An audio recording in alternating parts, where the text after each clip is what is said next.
세금 제도의 개혁, 세 번째 시간인데, 지난번 두 번째 시간에 이제 중요한 포인트를 이렇게 잡았었죠.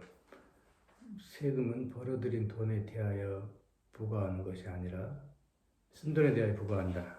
이제 수입에 대해서 세금을 물리지 말고 지출에 대하여 세금을 물리자, 이제 이런 논리인데, 생각해보니까 이 논리에 대해서 뭐 설명을 별로 한 게 없어요. 내가 이제 감관 공부를 생각해보니까 설명을 전혀 안 했구나. 그래서 설명을 좀 할 필요가 있다고 생각이 돼서 3장으로 넘어가지 않고 중간에 보충을 잠깐 하겠습니다.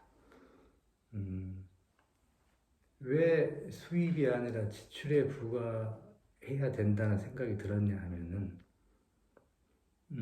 먼저 수입을 내가 했어요. 그런데 다 써버렸어요. 돈을 다 써버렸어. 뭐 일부러 쓸 수도 있고 아니면 쓸 일이 생겨서 쓸 수도 있고, 어차피 돈 쓰는 거는 자기 돈은 자기 마음이니까 내가 내 돈을 다 번 만큼 다 썼습니다. 세금 낼 돈이 없죠. 와서 세금을 이제 달라고 합니다. 돈이 없습니다. 강제로 세금을 걷나요? 못 걷죠. 돈이 없는데 어떻게 세금을 걷습니까? 전세금도 달라고 했는데 내가 돈 없어 하면 못 받잖아요. 사회 시스템에 큰 문제가 있긴 있습니다. 배째라 하면은 그만인 거예요. 그걸 어떻게 할 수 있는 시스템이 없어요.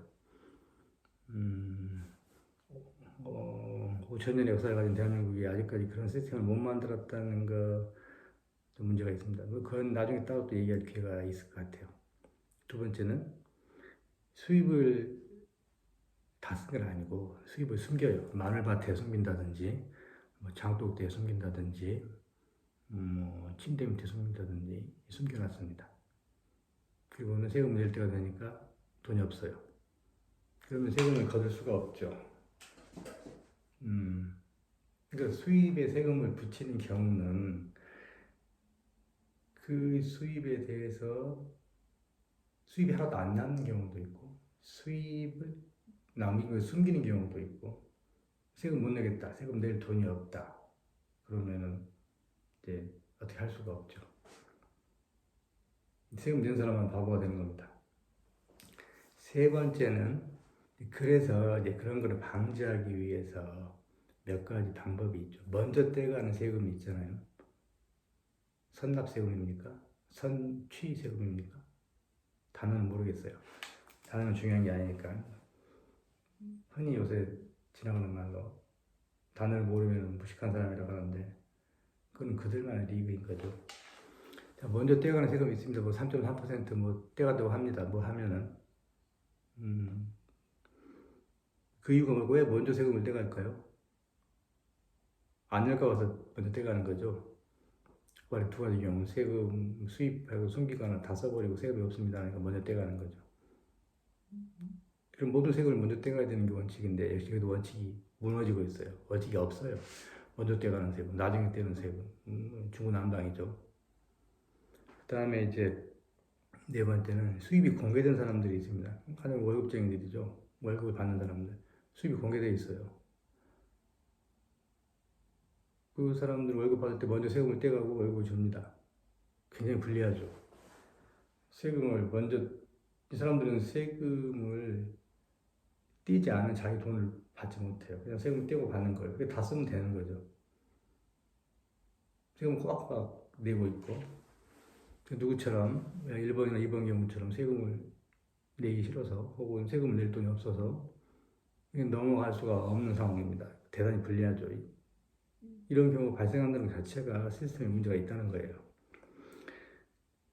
그리고 이제 중요한 문제인데, 이제 대부분의 노동자들 빼고 나머지 자영업자들, 뭐 사업자들 등등등 소득세 신고를 하게 되어 있습니다. 5월달도 하고, 모르겠어요. 언제 하는지, 뭐 1년에 한 번도 하고 두 번도 하고. 자기가 번 수입에 대해서, 소득에 대해서 100% 정확하게 신고한 사람이 대한민국에 단 한 명이라도 있을까요?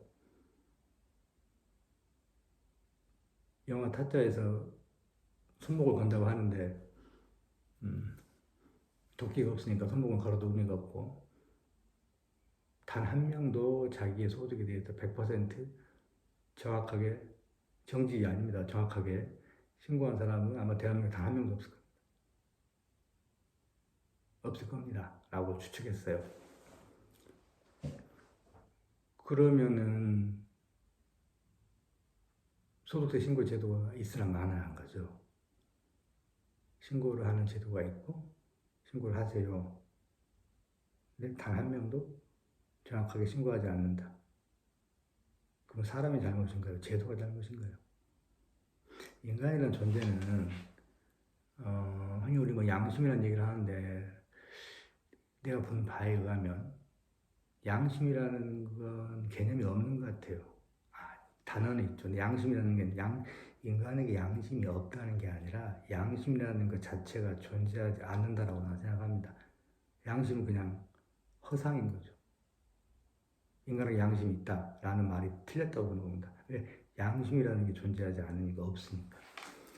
그 증명으로는 자기한테 손해가 될 걸 뻔히 알면서도 진실을 밝힐 수 있는 사람이 있을까요?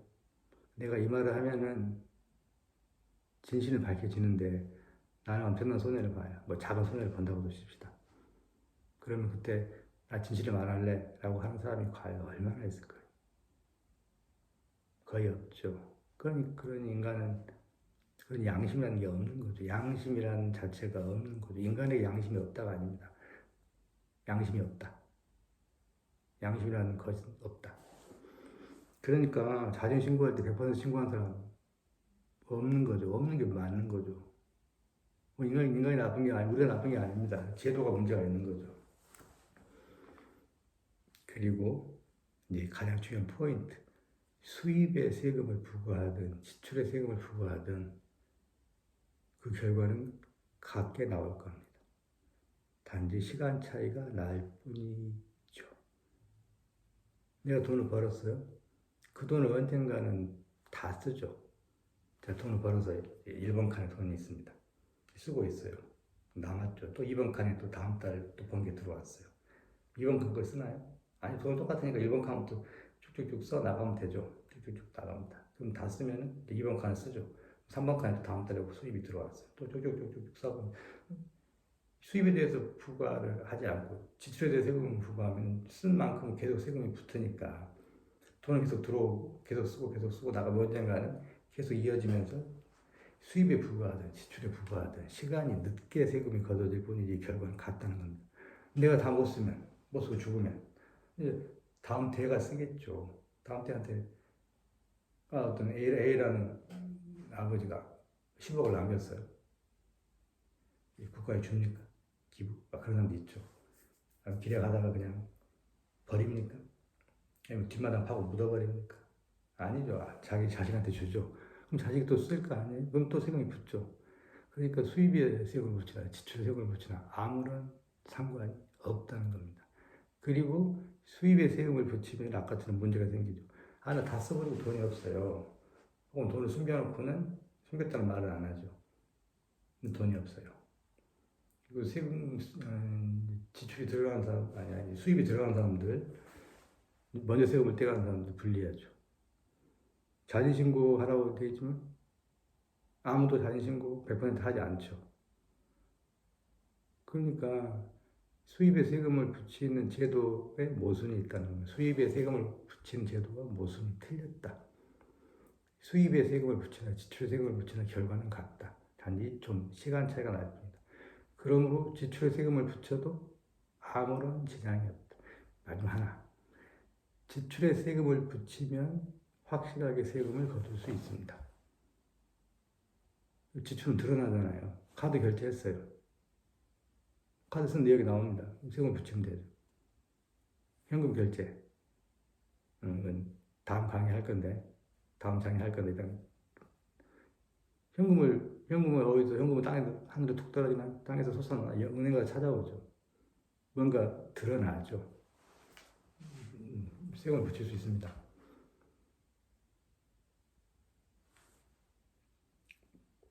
이제 조금 이제 숨을 좀 돌리기 위해서 일단 그래서 지금까지 설명한 내용은 그겁니다. 수입에 대해 세금을 붙이지 말고 지출에 대해 세금을 붙이자. 지출은 드러나니까 세금 붙이기가 훨씬 쉽다. 더 정확하고 더 공정하다. 그러니까 이제 뭐 수입에다 붙이는 거는 문제가 많다. 이거죠. 지금 내가 하는 얘기는 세금을 많이 내자, 세금을 적게 내자. 그게 핵심이 절대 아닙니다. 세금을 조금 내는 제도를 만들자라고 하는 게 핵심이 아니고 세금을 누구나 공정하게 내고 간편하게 내고 아무도 불리하게 세금을 내는 사람이 없어야 한다 이거죠. 그래서 그리고 하나 더 중요한 부분, 정부가 마음대로 세목을 만들어서 세금을 마음대로 걷는 것도 못하게 하자. 네, 그겁니다. 정부가 국민을 상대로 돈을 걷는 행위를 마음대로 하는 건 못하게 하자. 잘못된 세금 제도, 불합리한 세금 제도를 고쳐보자. 결국 그 나온 방법이 지출에 대해서 붙이자 이겁니다. 물론 다음 3장 할 때 어떻게 붙일까는 좀 케이스를 들어서 설명을 하고 싶어요. 잠깐 지나가는 얘기로 자동차를 구매할 때는 이제 우연히 봤는데 세금이 12가지랍니다. 자동차를 구입할 때 개별 소비세, 교육세, 부가가치세. 내가 차를 사는 거하고 교육하고 무슨 관계가 있을까요? 등록할 때는 취득세 및 등록세. 차 등록할 때 돈을 내는군요, 세금을. 왜 그럴까요? 공채 매입비. 국가 공채에서 사야 되는군요. 왜 그럴까요? 국회의원들이 이렇게 만들었죠. 보유. 자동차 보유하고 있으면 자동차세를 냅니다. 이게 가장 웃기는 것 같아요. 차를 갖고 있으면 세금을 낸다. 차를 갖고 있는 거에서 무슨 수익이 나나요? 아무 일도 없는데. 그럼 차라리 TV도 붙이죠. TV를 갖고 있으면 TV 보유세를 낸다. 컴퓨터를 갖고 있으면 컴퓨터 보유세를 낸다. 스마트폰을 갖고 있으면 스마트폰 보유세를 낸다. 다 내죠. 다 내게 하면 좋을 것 같아요. 그렇지 않나요? 집에 전기밥솥 한 개 있으면 한 달에 10,000원씩 내고, 전기밥솥 2개 있으면 20,000원씩 내라. 누진해야 되겠군요. 30,000원씩 내라. 이렇게. 냉장고 한 대 있으면 한 달에 10,000원씩 내고, 2대 있으면 30,000원씩 내라. 냉장고 보유세, 전기밥솥 보유세, 전자레인지 보유세. 집에 의자가 옛날에 프랑스에서 그랬다잖아요. 옛날에 중생을 창문의 개수를 세가지고 세금을 붙였다고 하지 않습니까? 귀족들한테. 창문세라고 했던가요? 그러니까 웃기는 게 국회의원들이 앉아서 하는 일이, 특히 정치가들이 앉아서 하는 일이 뭐냐면은 어떻게 하면 국민한테 돈을 많이 거둘까? 하루 24시간 365일 그 국리만 하는 것 같아요. 보유할 때 하나 더 붙어요. 지방교육세가 또 붙습니다. 자동차하고 교육하고 무슨 관계가 있을까요? 주유할 때 교통, 에너지, 환경세.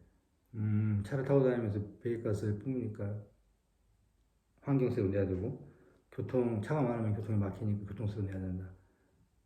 그럼 차를 없애버리죠. 차라리. 한국에서 자동차를 불법으로 하면 좋겠군요. 차가 다 없어지면은 전부 모든 국민은 대중교통 못 탄다. 지하철, 버스, 대중교통. 개인 차는 불법. 그럼 교통도 안 밀리고 배기가스도 안 나오고 좋은 사회가 되지 않을까요? 불편하다고요? 그러면 자동차 타고 다니면서 교통, 에너지, 환경세 내는 건 안 불편합니까? 개별 소비세도 내는군요. 주유할 때 교육세 또 냅니다. 자동차를 타고 다니면 다른 사람 교육해야 되는군요. 주행세가 있답니다. 주행세 처음 들어봤어요. 많이 가면 그럼 차라리 도보세를 걷는 게 어때요? 당신은 하루에 1km 걸었으면 10,000원 내. 2km 걸었으니까 건강이 좋아졌지. 부가 누진해서 30,000원씩 내. 좋네요. 도보세. 예전에 있었죠. 다리 건너가면 돈 받는 거. 성문 통과할 때 돈 받는 거. 1000년, 2000년 전이나 지금이나 바뀐 게 하나도 없습니다. 인간의 의식은 전혀 바뀐 게 없어요. 인간의 의식 수준은, 인간의 정신세계는 동굴에서 벽에다 그림 그릴 때 뭐 사슴 그림 그릴 때하고 지금 한 만 년 전하고 지금까지 단 한 발짝도 앞으로 나가지 못했습니다. 뭐가 앞으로 나갔어요? 기술이나 문명, 뭐 과학, 뭐 기술이나 테크놀로지 같은 말이군요. 기술이나 테크놀로지나 그러면 앞으로 나갔죠. 옛날 사람들은 동굴에 살던 사람들은 스마트폰이 없었잖아요. 그러나 그들의 정신 세계나 우리의 정신 세계나 전혀 발전이 우리가 그들에 비해서 전혀 발전한 게 없습니다. 주유할 때 부가가치세도 붙는군요. 그래서 자동차 구매할 때 세금 12가지랍니다. 자동차를 구매하고 뭐 등록하고 보유하고 타고 다니고 우리는 좀 대단한 시스템 안에 살고 있어요. 집도 하나, 주택 몇 개 없는데 취득세가 있고 재산세도 내게 돼 있고 종합부동산세도 내게 돼 있고 양도세도 내게 돼 있고 등등 많이 냅니다. 근데 여기는 또 특이한 게 다양한 절세 방법이 존재해요. 뒷문이 존재합니다. 백도, BACK, DOOR, 백도, 뒷문. 앞문은 프론트 도어인가요? 그러겠죠. 뒷문이 존재한다. 뒷문이 존재한다는 것 자체가 실제 문제가 있다는 거죠. 컴퓨터 프로그램도 뒷문이 있으면 안 되잖아요. 몰래 들어오는 사람이 있으니까. 마찬가지로 절세 방법이 존재한다는 것 자체가 시스템에 문제가 있다는 거예요. 백도어가 존재한다는 거죠. 아무도 그걸 고치려고 하지 않아요. 그런데 수입에 대해서 세금을 부과하지 않고 지출에 대해 세금을 부과하면 이런 문제가 전부 사라지게 됩니다. 내 생각은 그래요. 그래서 지난번에 했던 두 번째 2장에 대한 보충 설명을 오늘 하고 다음 동영상에서는 이제 3장으로 넘어가서 이제 지출에 대해서 어떻게 부과하는가 좀 구체적이고 좀 실무적인 이야기를 좀 하도록 할 생각입니다. 이해가 되셨나 모르겠어요. 일단 한번 생각해 봅시다. 지출에 대해서 부과하자. 수입에 대해서 부과하지 말고 쓴 돈에 대해서 세금을 부과하자. 그럼 남는 저금은 내가 갖고 있는 거죠. 세금이 안 붙죠. 그러면 먼저 세금을 떼가는 경우도 사라지고 월급장에서도 세금 안 떼고 그냥 주는 거죠. 자영업자들 세금 신고할 필요 없습니다. 쓴 만큼 세금 내면 되니까 신고를 왜 하죠? 신고할 필요가 없어요. 구세청 공무원들이 세무서 업무들이 아주 편해집니다. 세금 뭐 신고하는 그 업무 볼 필요 없잖아요. 말이 길어지니까 여기서 그만하고 자, 여기까지 오늘 그만하겠습니다. 감사합니다.